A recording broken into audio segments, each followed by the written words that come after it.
आजकल मौसम कुछ ऐसा है कि हर दूसरा इंसान खांसी की लपेट में है। खांसी के लिए आज आपको ऐसी रेमेडी बताने जा रही हूँ जिससे आपकी खांसी कुछ ही दिनों में बिल्कुल ख़त्म हो जाएगी।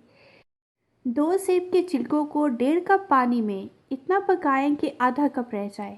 इसमें 1 चम्मच शहद मिक्स करके पी लें।